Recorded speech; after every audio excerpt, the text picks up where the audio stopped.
말씀 보겠습니다. 오늘 말씀은 신명기 4장 25절부터 31절까지 말씀입니다. 신명기 4장 25절부터 31절까지 말씀 보겠습니다. 내가 그 땅에서 아들을 낳고 손자를 얻으며 오래 살 때에 만일 스스로 부패하여 무슨 형상의 우상이든지 조각하여 내 하나님 여호와 앞에 악을 행함으로 그의 노를 일으키면 내가 오늘 천지를 불러 증거를 삼노니 너희가 요단을 건너가서 얻는 땅에서 속히 망할 것이라. 너희가 거기서 너희의 날이 길지 못하고 전멸될 것이니라.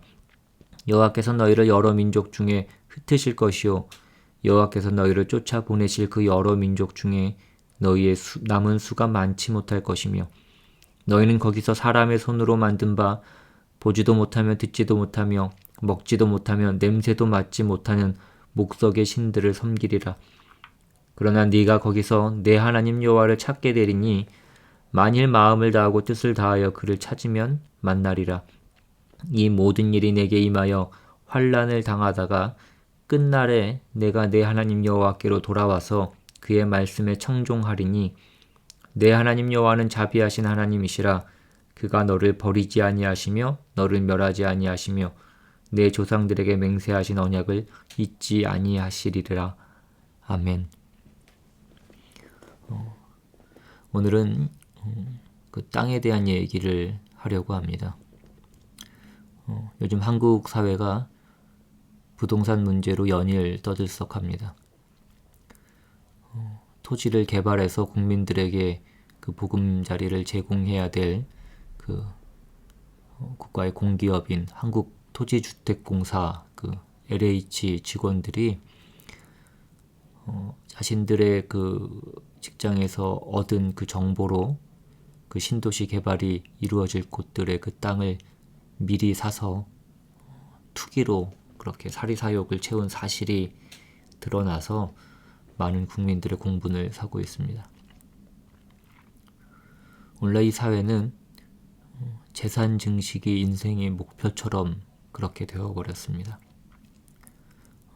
공적 자리에 있으면서도 거기서 얻게 된 정보를 이용해서 부당한 이익을 추구하고 또 이에 대한 비판의 소리가 이어지고 있는데도 그 LH 공사의 그 내부 직원 익명 게시판에는 이런 글들이 올라오고 있다고 합니다. 내부에서는 신경도 안 쓴다. 난 열심히 차명으로 투기하면서 정년까지 꿀 빨면서 다닐련다. 꼬우면 니들도 우리 회사로 이직하던가 라는 등의 그런 조롱성 글이 올라왔다고 합니다. 욕심과 욕망이 판치는 세상에서 사람들은 부끄러운 줄도 모르고 반칙을 하면서 그렇게 삽니다. 가난한 사람들은 그 각축에 끼어들지도 못한 채 절망하고 또 기회를 잡지 못한 사람들은 이 공정하지 않은 세상의 현실에 분노합니다. 그렇게 욕망과 또 절망과 분노에 휩쓸리다 보면 우리는 어디를 향해서 가고 있는지를 잊어버리게 됩니다. 그래서 사도 바울은 예수 그리스도가 우리의 방향이고 우리가 우리의 표대라고 그렇게 말씀했습니다. 우리가 그 목표를 잃어버리는 순간 우리의 삶은 그 방향을 잃어버리고 엉뚱한 곳을 향해서 나아갈 수밖에 없는 것입니다. 지난 시간에는 우리가 하나님께서 이스라엘 백성에게 그 우상을 섬기지 말라라고 명령하신 것을 통해서 우상을 섬긴다는 것이 무엇인지를 살펴보았습니다. 오늘 본문에서는 이어서 그 우상을 섬기면 어떻게 되는지에 대해서 말씀하십니다. 오늘 본문 25절부터 다시 한번 보시면 네가 그 땅에서 아들을 낳고 손자를 얻으며 오래 살 때에 만일 스스로 부패하여 무슨 형상의 우상이든지 조각하여 내 하나님 여호와 앞에 악을 행함으로 그의 노를 일으키면 내가 오늘 천지를 불러 증거를 삼노니 너희가 요단을 건너가서 얻는 땅에서 속히 망할 것이라. 너희가 거기서 너희의 날이 길지 못하고 전멸될 것이니라. 여호와께서 너희를 여러 민족 중에 흩으실 것이요 여호와께서 너희를 쫓아보내실 그 여러 민족 중에 너희의 남은 수가 많지 못할 것이며 너희는 거기서 사람의 손으로 만든 바 보지도 못하며 듣지도 못하며 먹지도 못하며 냄새도 맡지 못하는 목석의 신들을 섬기리라. 너희가 우상을 숭배하고 악을 행하면 이스라엘 백성들은 그 요단을 건너가서 얻는 땅에서 속히 망할 것입니다. 거기서 오래 거주하지 못하고 전멸될 것이고 혹 살아남는다고 해도 그 남은 자들을 하나님께서 그 땅에서 쫓아내실 것입니다. 아이러니하게도 그들이 그 하나님이 허락하신 그 가나안 땅에서는 자신들의 자의로 그 우상을 섬겼지만 쫓겨난 곳에서는 그 우상들을 어쩔 수 없이 섬기게 될 것이라고 말씀합니다. 그리고 그 낯선 이방 땅에서 그 우상 숭배를 강요당하고 그래서 그 우상 숭배의 허무함을 뼈저리게 느끼게 될 때에 비로소 그들은 하나님을 다시 찾게 될 것이라고 그렇게 말씀합니다. 여러분, 하나님은 애굽에서 종살이하던 그 이스라엘 백성들에게 아름답고 광대한 땅, 젖과 꿀이 흐르는 땅을 약속하셨습니다. 그런데 실제로 그 가나안 땅은 그렇게 아름답고 광대하고 기름진 땅은 아니었습니다. 오히려 그것은 척박한 곳이 많았고 많은 사람이 모여 살기에는 협소한 곳이었습니다.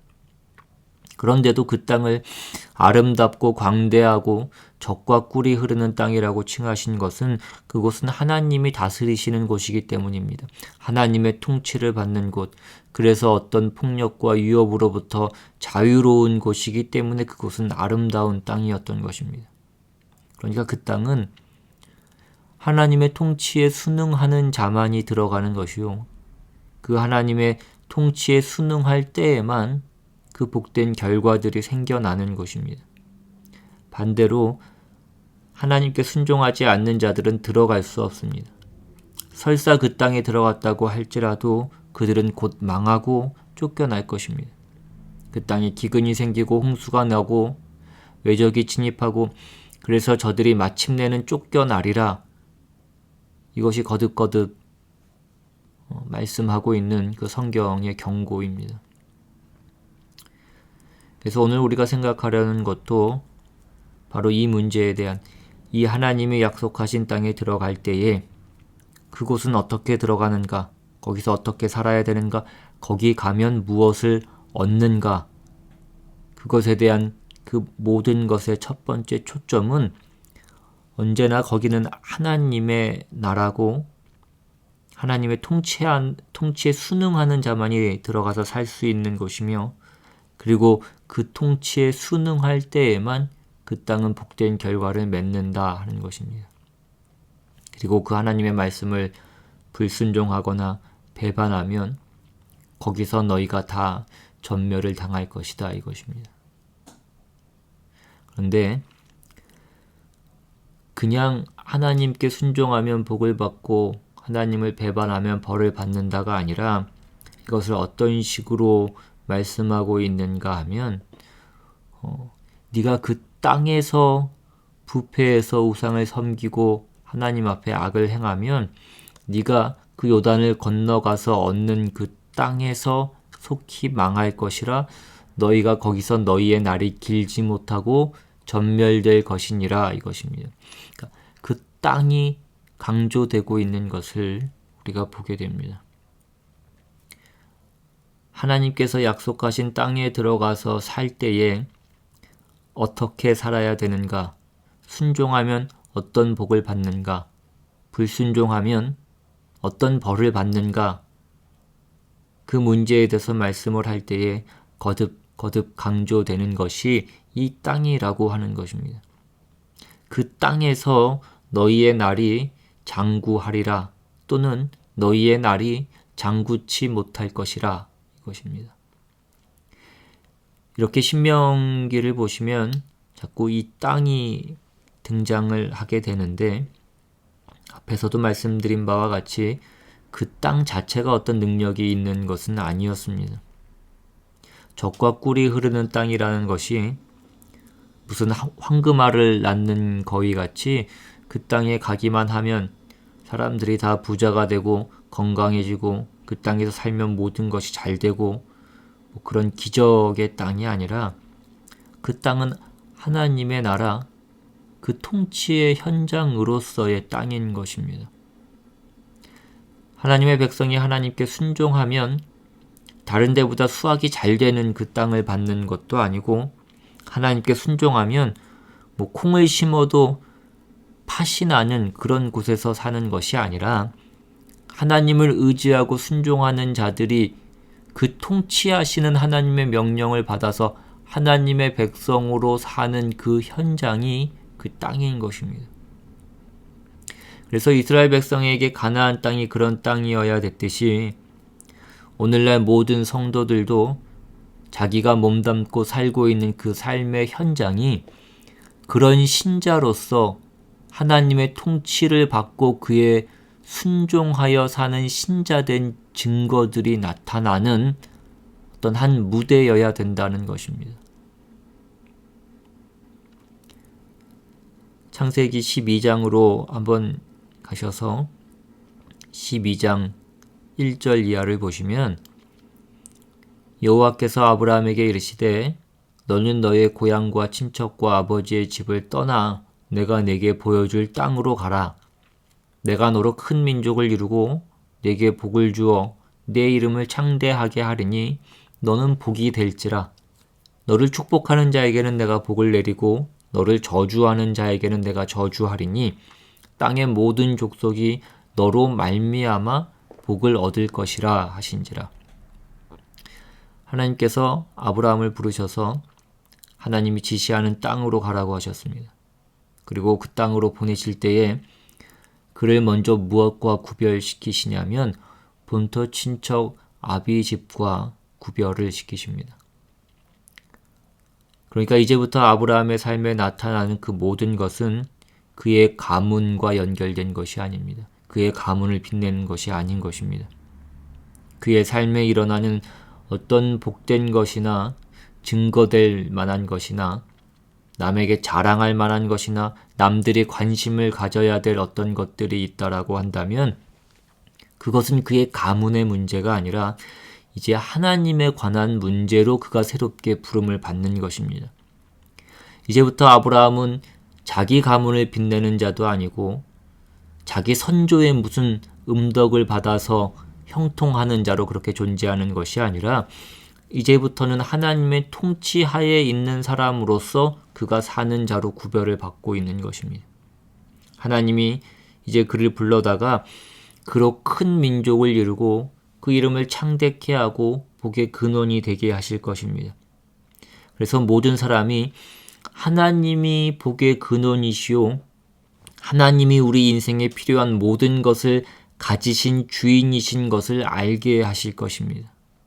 그런데 이 일을 하나님이 어떻게 하시느냐 하면 하나님이 모든 인류들을 불러다 모아놓고 그곳에 아브라함을 세운 다음에 아브라함에게 뭐 이런저런 어떤 기적을 보이셔서 보아라, 너희가 하나님이 어떤 분이신가를 알아라, 이렇게 하시는 것이 아니라 하나님의 통치에 있는 하나님의 백성의 그 복됨을 뭘로 증명하시냐면 그 좀 전에 있는 그 3절에 나온 바와 같이 너를 축복하는 자에게는 내가 복을 내리고 너를 저주하는 자에게는 내가 저주하리니입니다. 아브라함이 그 하나님이 지시한 땅에 가서 무엇을 합니까? 하나님께서 아브라함을 본토 친척 아비 집에서 꺼내셔서 하나님이 지시하시는 그 땅으로 그를 보내셔서 그를 무엇을 하게 만드십니까? 오늘 우리 모두와 같이 그가 그 땅에서 지지고 볶고 사는 것입니다. 그저 매일매일의 삶을 이어가고 그 일상의 생활을 해나가는 것입니다. 어떤 종교적인 특별한 일을 하는 것이 아니라 그 매일매일의 삶을 사는데 그 삶이 어떤 삶입니까? 하나님의 통치를 받는 자의 삶인 것입니다. 그러니까 그는 그 일상 속에서 하나님의 통치를 받는 자로 거룩하게 살아야 되는 것입니다. 작은 일에 충성하며 사는 것입니다. 그 모습을 보고 저 사람은 나와 다르다를 확인하고 그를 그렇게 만드시는 그 하나님을 보는 자는 복된 자요. 하나님을 믿어봤자 무슨 금 나오고 은 나오는 것은 아니더라. 그래서 하나님이 어떻게 우리와 다른지를 보지 못하는 자는 저주를 받는 자인 것입니다. 여러분, 만일에 아브라함이 키우는 닭은 황금알을 낳고 아브라함이 키우는 소는 무슨 초코 우유가 나오고 그러면 누가 그 아브라함을 저주하겠습니까? 그러니까 아브라함의 다른 점은 세상적으로 봐서 다른 것이 아니라 영적 차원에서 다른 것입니다. 그는 그 가나안 땅에서, 그 하나님이 지시한 땅에서 묘지밖에는 얻은 것이 없습니다. 그가 나그네된 인생길을 걸은 것에 불과하지만 그를 보고 사람들이 하나님이 누구신가를 알며 하나님의 통치와 보호 속에 있는 그 인생의 다름을 보도록 아브라함은 부름을 받고 있는 것입니다. 그래서 오늘 우리가 보는 이 신명기에서도 그 땅이 강조되고 있는 것은 그런 내용을 담고 있는 것입니다. 다시 본문이 있는 신명기 4장으로 돌아오셔서 본문 앞에 있는 우리가 전에 살펴봤던 그 5절 말씀을 다시 한번 보시면 신명기 4장 5절 이하에 내가 나의 하나님 여호와께서 명령하신 대로 규례와 법도를 너희에게 가르쳤나니 이는 너희가 들어가서 기업으로 차지할 땅에서 그대로 행하게 하려 함인즉 너희는 지켜 행하라. 이것이 여러 민족 앞에서 너희의 지혜요 너희의 지식이라. 그들이 이 모든 규례를 듣고 이르기를 이 큰 나라 사람은 과연 지혜와 지식이 있는 백성이로다 하리라. 하나님께서 명령하신 대로 규례와 법도를 지키는 것, 그 하나님의 통치를 받고 사는 것, 그것을 감사하며 수용하며 순종하며 사는 것, 그것이 성도의 신앙 현실입니다. 어떤 대단한 일을 하는 것이 아니고 하나님을 위해서 어떤 영웅적인 일을 하는 것이 아니라 성도답게 사는 것입니다. 우리의 모든 일상에서 그렇게 사는 것입니다. 그렇게 살 때에 사람들이 보고 무엇이라고 하냐면 그 이스라엘 백성들을 이 큰 나라 백성들은 다르다. 지혜와 지식이 있는 백성이로다 라고 얘기한다는 것입니다. 여러분, 우리는 남과 다른 것입니다. 그런데 우리는 자꾸 하나님을 위하여서 어떤 큰 일을 하려고 그러지, 우리가 변하고 우리에게 허락된 그 인생을 통하여서 내가 다른 사람으로 그 변한 것으로 증인되는 일에 대하여는 너무 소홀히 하는 경향이 있더라는 것입니다. 그래서 성경은 이런 것에 대해서 뭐라고 말씀하고 있냐면 마태복음 25장으로 한번 가보시면 마태복음 25장 31절 이하에 인자가 자기 영광으로 모든 천사와 함께 올 때에 자기 영광의 보좌에 앉으리니 모든 민족을 그 앞에 모으고 각각 구분하기를 목자가 양과 염소를 구분하는 것 같이 하여 양은 그 오른편에 염소는 왼편에 두리라. 그때의 임금이 그 오른편에 있는 자들에게 이르시되 내 아버지께 복 받을 자들이여 나와 창세로부터 너희를 위하여 예비된 나라를 상속받으라. 내가 줄일 때에 너희가 먹을 것을 주었고 목마를 때에 마시게 하였고 나그네 되었을 때에 영접하였고 헐벗었을 때에 옷을 입혔고 병들었을 때에 돌보았고 옥에 갇혔을 때에 와서 보았느니라.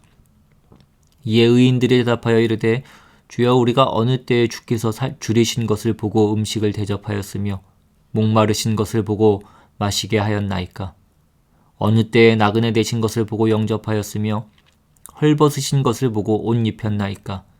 어느 때에 병드신 것이나 옥에 갇히신 것을 보고 가서 배웠나이까 하리니 임금이 대답하여 이르시되 내가 진실로 너희에게 이르노니 너희가 여기 내 형제 중에 지극히 작은 자 하나에게 한 것이 곧 내게 한 것이니라 하시고, 그리고 이제 그 뒤에 나오는 그 저주받은 자들은 꼭 이와 반대되는 그 말씀을 하십니다. 그러니까 하나님의 사람으로 사는 것은 무슨 십자군 전쟁을 해야 되는 것은 아닙니다. 그 주를 반대하는 무리들을 다 쳐부시고 그런 승리와 정복으로 하나님의 높으심이 드러나는 것이 우리 신앙의 최고의 모습은 아니라는 것입니다. 여러분, 신앙생활이라고 하는 것은 나가는 싸움이기보다는 지키는 싸움일 때가 훨씬 더 많습니다. 지금 마태복음 25장의 그 마지막 심판의 자리에서 하나님께 칭찬받는 사람들은 어떤 사람들이었습니까? 여기 내 형제 중에 지극히 작은 자에게 한 것입니다. 여러분, 이것은 십자군 전쟁으로는 못 만나는 것입니다. 그런 큰 일을 하려고 하면 이런 작은 자를 만나지 못합니다. 이런 작은 자는 어디서 만나느냐 하면 매일매일 그저 반복되는 우리의 일상에서 만나는 일입니다. 우리 삶의 현장에는 이런 작은 자가 얼마든지 있습니다.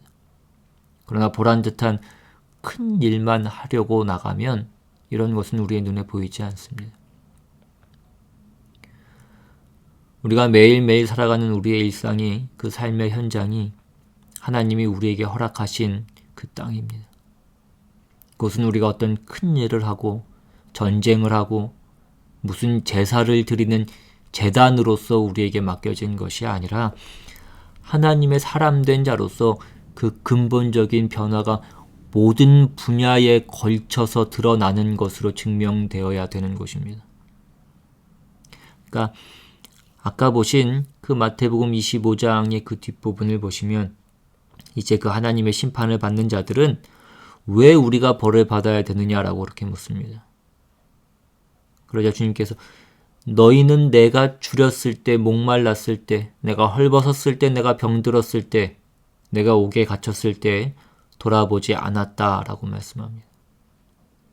그러자 그들도 대답하여 이르되 주여 우리가 어느 때에 주께서 줄이신 것이나 목마르신 것이나 나그네 되신 것이나 헐벗으신 것이나 병드신 것이나 옥에 갇히신 것을 보고 공양하지 아니하더이까. 주님이 굶주리고 주님이 헐벗었는데 우리가 돌아보지 않을, 우리가 안 돌아볼 사람입니까? 지금 그 얘기를 하는 것입니다. 오늘날에도 우리의 어떤 신앙이 드러나고 우리의 행위가 드러나는 그 어떤 일에는 많은 사람들이 열심을 내고 달려들어서 그 일을 합니다. 이것이 분명한 신앙의 행위다 하는 일에는 우리가 열심을 냅니다. 그런데 평상시에는 우리의 일상에서는 신자 같지 않더라는 것입니다. 세상 사람이 사는 것과 다르지 않더라는 것입니다. 지금 우리가 신명기에서 보는 바와 같이 이스라엘 백성은 하나님께서 가려 뽑으신 하나님의 백성들입니다. 너희는 내 백성이요 너희는 제사장 나라다 이것이. 너희가 이 약속한 땅에 들어가거든 너희는 내 법도를 지키고 내 말을 순종하며 살아라 이것입니다. 왜 그렇습니까? 그래야 하나님이 우리에게 무엇을 주시며 우리를 무엇으로 목적하고 계시고 본질적으로 무엇을 바꿔 놓으시려고 하시는가가 증명될 것이기 때문입니다. 하나님이 우리에게 요구하시는 것, 성경이 우리에게 요구하는 것은 우리가 순종하여 하나님이 의도하시는 그 사람의 발전된, 진전된 모습을 보여라 이것입니다. 그것을 위하여서 이 약속의 땅이 있는 것이고 그것을 위하여 예수 그리스도 안에서의 그 삶이 허락되는 것이요 우리에게 요구되고 있는 것입니다. 그래서 그 가나안 땅에서 하나님의 통치 안에 들어간 자가 하나님의 통치를 거부하면 그때는 그 땅에 거할 수 없습니다. 그러면 그 땅에서 쫓겨날 것입니다. 그러나 그것이 끝이 아니라 그 또한 우리를 단련하시려고 하시는 하나님의 사랑의 한 표현인 것입니다. 그래서 오늘 본문 29절 이하에 보시면 그러나 내가 거기서 내 하나님 여호와를 찾게 되리니 만일 마음을 다하고 뜻을 다하여 그를 찾으면 만나리라. 이 모든 일이 내게 임하여 환난을 당하다가 끝날에 내가 내 하나님 여호와께로 돌아와서 그의 말씀을 청종하리니 내 하나님 여호와는 자비하신 하나님이시라. 그가 너를 버리지 아니하시며 너를 멸하지 아니하시며 내 조상들에게 맹세하신 언약을 잊지 아니하시리라. 쫓겨난 곳에서 다시 한번 마음을 다하고 뜻을 다하여 하나님을 찾으면 하나님이 만나 주실 것입니다. 그리고 그 하나님의 음성이 다시 들리기 시작합니다. 물론 여기서도 이 모든 회복의 결정적인 요인은 이스라엘의 회개가 아니라 하나님의 자비하심 때문입니다. 하나님이 그들을 버리지 않으시고 멸하지 아니하시고 언약을 잊지 아니하시기 때문입니다. 여러분, 오늘 우리가 신명기에서 보는 바와 같이 가나안 땅에 들어가는 그 이스라엘 백성들에게 권면하고 경계하고 분명히 확인시키는 것은 그 땅은 하나님의 백성된 자가 살아야 하는 하나님이 허락하신 어떤 무대라는 것입니다. 오늘 우리의 일상이 하나님이 허락하신 그 인생이라는 것입니다.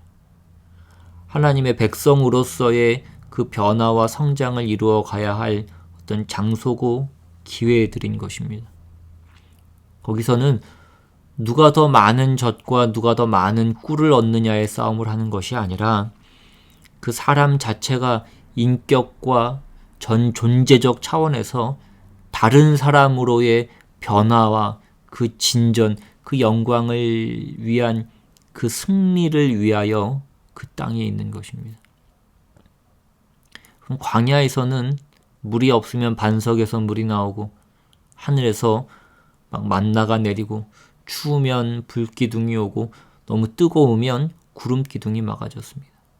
기적은 광야에서가 훨씬 더 많았습니다.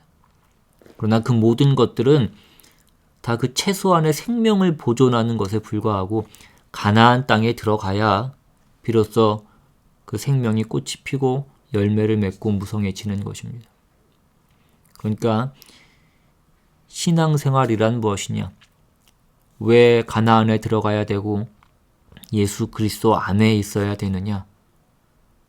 그것은 무슨 자녀가 잘 되고 병이 낫고 사업이 잘 되고 그런 싸움이 아니고 세상의 방법으로만 알고 있었던 인간의 어떤 모습이 하나님이 우리에게 허락한 영광된 것으로 더 깊고 더 넓고 더 높아지는 것입니다. 에베소서 3장에 나오는 말씀과 같이 그 16절 이하에 그의 영광의 풍성함을 따라 그의 성령으로 말미암아 너희 속사람을 능력으로 강건하게 하시오며 믿음으로 말미암아 그리스도께서 너희 마음에 계시게 하시옵고 너희가 사랑 가운데서 뿌리가 박히고 터가 굳어져서 능히 모든 성도와 함께 지식에 넘치는 그리스도의 사랑을 알고 그 너비와 길이와 높이와 깊이가 어떠함을 깨달아 하나님의 모든 충만하신 것으로 너희에게 충만하게 하시기를 구하노라. 이것입니다. 우리는 이리로 나아가야 되는 것입니다. 전도 몇 명 했다. 나는 하루에 몇 시간 기도한다. 물론 그것이 다 귀한 것이지만 더 중요한 것은 사람이 크는 것입니다. 하나님께서 우리에게 의도하시고 계획하시고 목표하신 그 예수 그리스도를 따라 지음받은 그 장성한 분량의 충만한 데까지 이르게 하기 위하여 하나님은 우리에게 우리의 인생을 허락하고 계십니다. 1차적으로는 무슨 어떤 일을 하라고 주신 것이 아닙니다. 고달프라고 주신 것도 아닙니다. 우리는 그 속에서 커야 하는 것입니다. 오늘 신약 시대를 사는 우리 모두는 그 그리스도 안에 있는 자들은 다 가나안에 들어와 있는 셈입니다. 오늘 우리가 해서 안 되는 것이 뭐라고 말씀하십니까? 하나님을 외면해서는 안 됩니다. 그러면 그 땅에서 우리는 또 쫓겨날 수밖에 없습니다. 구원이 취소된다는 의미는 아닙니다. 하나님은 우리를 버리지 아니하시며 멸하지 아니하시고 그 언약을 잊지 아니하실 것이라고 말씀하십니다. 그러나 우리가 그 땅에서 쫓겨났다 또 회개해서 돌아오고 또 쫓겨났다 회개해서 돌아오고 우리는 이것만 반복하면서 사는 것입니다. 그러면 우리는 자랄 틈이 없고 그 열매를 맺을 틈이 없습니다. 그 구약의 사사기와 같이 그것을 반복하면서 사는 것입니다. 그렇게 하지 말고 하나님의 통치 아래서 자라고 열매를 맺으라는 것입니다. 남들을 위해서 하기 전에 우리 스스로가 먼저 하나님의 모든 충만하신 것으로 충만해지는 그 하나님의 그 뜻이 이루어지게 하라는 것입니다. 우리의 인생이 비록 이 세상에서 이 세상의 악한 풍조와 악한 권세와 악한 환경 속에서 살기 때문에 우리가 어렵고 고달플지는 모르지만 우리는 근본적으로 지금 예수 그리스도 안에서 살고 있는 것이요. 누구도 뺏을 수 없는 하나님의 복주심과 하나님의 뜻하신 목적이 이루어지기 위하여 그 앞에 부름을 받고 있는 것입니다. 우리가 받은 부름에 합당한 순종과 깨우침과 그 열심과 진심을 바쳐서 하나님 사람의 복된 자리에 모두 서시는 우리 모두가 될 수 있기를 주님의 이름으로 축원합니다. 기도하겠습니다. 사랑과 은혜가 많으신 하나님 아버지, 오늘 우리가 사는 우리의 이 인생이 오늘 우리가 있는 우리의 이 삶의 자리가 하나님이 허락하신 곳이요. 그 가나안에 들어와 사는 것임을 우리가 늘 잊지 않게 주님 도와주시옵시고 우리가 이곳에서 여전히 세상의 방법과 세상의 방식으로 세상의 것들을 위해서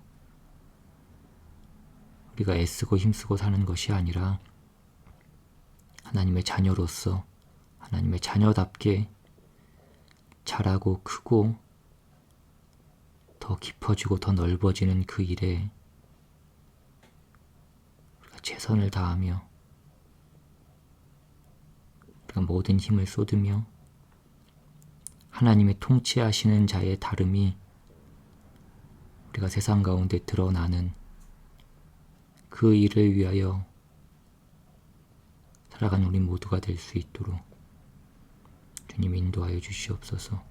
그것이 우리의 기쁨이 되게 하시고 그것이 우리의 영광이 되게 주님 역사하여 주시옵소서. 감사드리고 예수님의 이름으로 기도드리옵나이다. 아멘. 찬양하시고 주기도문으로 예배를 마칩니다.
그 좁은 길로 가기 원하네.